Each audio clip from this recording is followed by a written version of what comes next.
আর কত দেরি হবে ওসি প্রদীপের ফাঁসি দিতে? আর কত সময় নিলে তাকে শাস্তির আওতায় আনা হবে? ওসি প্রদীপ কি আইনের ঊর্ধ্বে? সাধারণ মানুষের মনে শুধু একটাই প্রশ্ন, কবে ওসি প্রদীপের ফাঁসি? শুধু কার্যকরের অপেক্ষায় গোটা দেশ।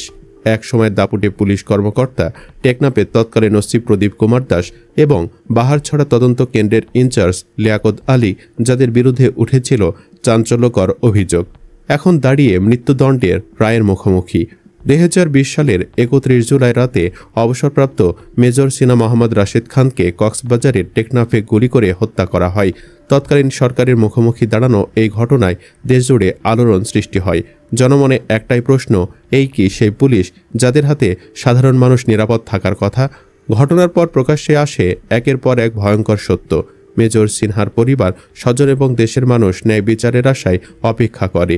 দীর্ঘ তদন্ত, সাক্ষ্য প্রমাণ এবং বিচারিক প্রক্রিয়ার পর প্রদীপ ও লিয়াকতের বিরুদ্ধে আদালত মৃত্যুদণ্ডের রায় ঘোষণা করে। এই রায় শুধু দুটি মানুষের শাস্তির বার্তা নয়, এটি একটি বার্তা, রাষ্ট্র যখন চায় তখন ন্যায় বিচার প্রতিষ্ঠা সম্ভব। এটি এক নির্মম বাস্তবতার চিত্র, যেখানে ক্ষমতার অপব্যবহার, নির্যাতন আর ঘুষের রাজত্বের অন্তে একদিন এসে দাঁড়ায় ন্যায় বিচারের কাঠগড়ায়। প্রদীপ কুমার দাস, যার নামে ছিল বহু বন্দুকযুদ্ধের অভিযোগ, আজ মৃত্যুর প্রহর গুনছে। যিনি একদিন নিজের এলাকা শাসন করতেন ভয় আর ত্রাস দিয়ে, এখন তার জীবন নির্ভর করছে রাষ্ট্রপতির ক্ষমার আশায়।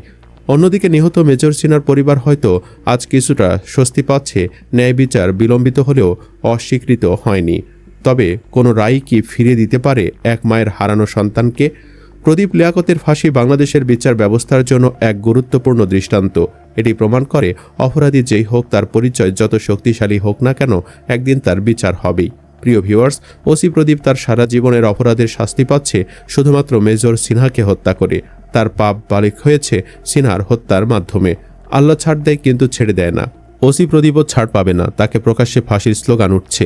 মানুষ চায় তাকে প্রকাশ্যে ফাঁসি দেওয়া হোক, যেন আর দ্বিতীয় কোনো ওসি প্রদীপ যেন জন্ম না নেয়। আপনিও কি প্রকাশ্যে ফাঁসি চান? জানিয়ে দিন আপনার মূল্যবান মতামত। সে সাথে আমাদের চ্যানেলে নতুন হয়ে থাকলে সাবস্ক্রাইব করে সাথেই থাকুন। ধন্যবাদ এতক্ষণ সাথে থাকার জন্য।